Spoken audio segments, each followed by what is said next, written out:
The world is home to over 24 megacities, all of which have undergone a regeneration program at some point in their existence.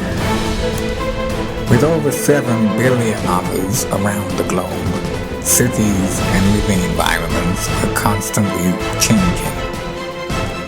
And with change comes maintenance. We took a look at our home city, Manchester, whose metropolitan area is populated by over 2.5 million, and observed the regeneration scheme that is currently taking place, particularly that of New Islington and Ancoats.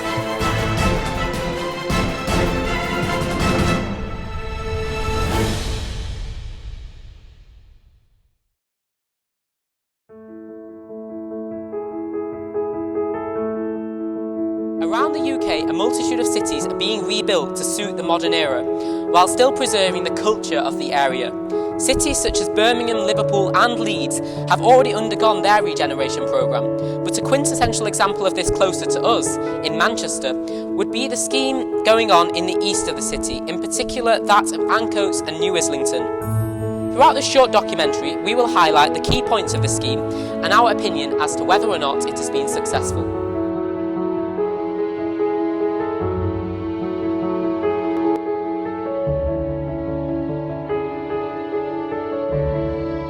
So you may know that Ancoats is an area in the inner city of Manchester, and to be fair, it has had its fair share of ups and downs. But first, a short history lesson. Let's rewind the clocks back over 200 years, all the way back to 1804. This was the year that Rochdale Canal opened in Ancoats, sparking the development of many mills, including Beehive Mill and Royal Mill. In 1851, the population reached 53,000. However, there was a downside to all of this prosperity. Large houses were rapidly built back to back and public health became a big concern. Over 50% of houses had no private plumbing, there was a cholera outbreak, and over 50% of streets were not cleaned. Fast forward almost a century, and after World War I, problems really got bad. Because of the slump in the cotton industry, mills were halted, and a rundown and deprived Ancoats became notorious for crime. Terraced houses were cleared, mills fell into disrepair, and new flats were built. Now, at the turn of the century, regeneration has started in Ancoats and an adjacent area, New Islington.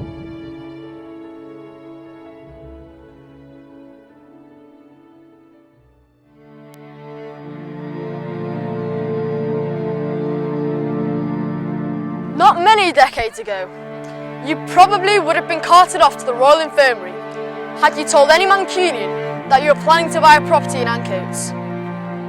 Ancoats was run down almost everywhere you looked. The mill complexes were unused, vacant and derelict. Vandalism was prominent throughout the area and litter was seen all over the place. Fly tipping especially was a huge problem in the east side of Manchester, and crime had reached an all-time high. The area was prey to drug dealers, joyriders and shoplifters, and by the time the 90s came, both Ancoats and New Islington had become one of the UK's worst estates, with less than 40% of its tenants employed. In turn, this led to extremely high crime rates. As an area that served as an epitome of the Industrial Revolution, its post-war decline made it notorious throughout the northwest for its dark, run-down mills. The majority of buildings were in a poor state, and unemployment was at drastic levels. 50% of housing had no private plumbing, and 1/3 of Ancoats manufacturing jobs had disappeared between 1962 and 1975. Everywhere you looked, the area was in a sorry state. Ancoats was on its knees, begging for regeneration.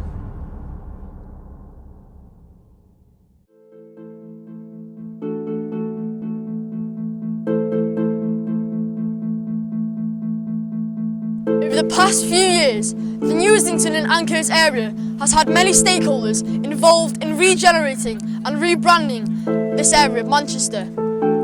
The first stakeholder involved was Eastside Regeneration, set up in 1990.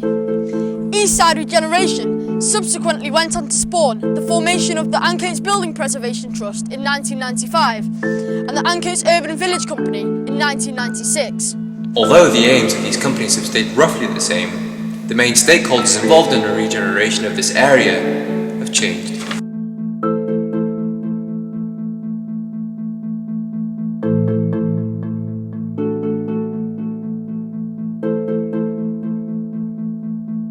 More recently, Manchester City Council, New East Manchester, Urban Splash and Homes and Communities Agency are the main stakeholders that are helping regenerate and redevelop the area right now.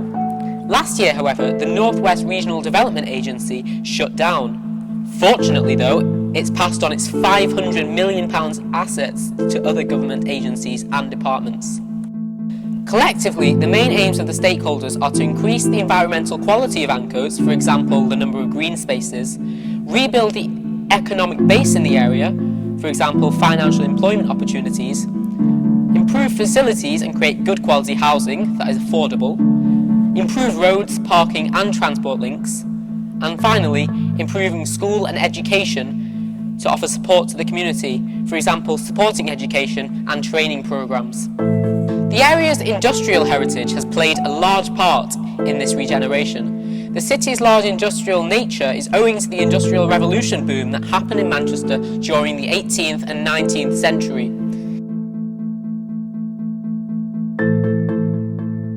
Because of this, the area is trying to preserve some of its rich industrial past by saving some of the buildings from this period.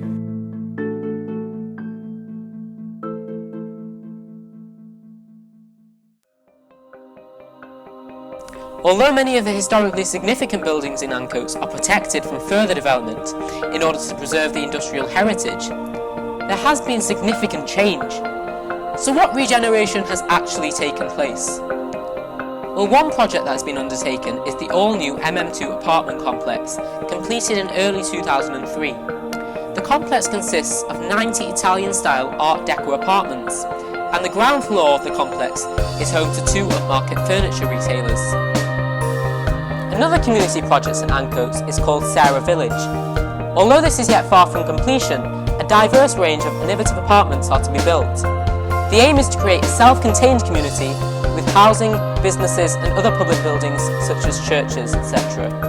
Another development is the New Islington Free School, a new primary school directly funded by the Department of Education and also in partnership with the Manchester Grammar School. The entire area now looks more attractive, with revamped canals and the development of new squares and public spaces. The award-winning Canalside Square, located next to Rochdale Canal as the name suggests, and Cutting Room Square, have given Ancoats a new lease of life. The northern quarter in Ancoats was rebranded in the mid-1990s and has proved to be extremely successful. Not only is retail thriving there, but the addition of multiple bars and restaurants have added to the area's prosperity. Other smaller enhancements include pedestrianisation through the implementation of improved paving and better lighting.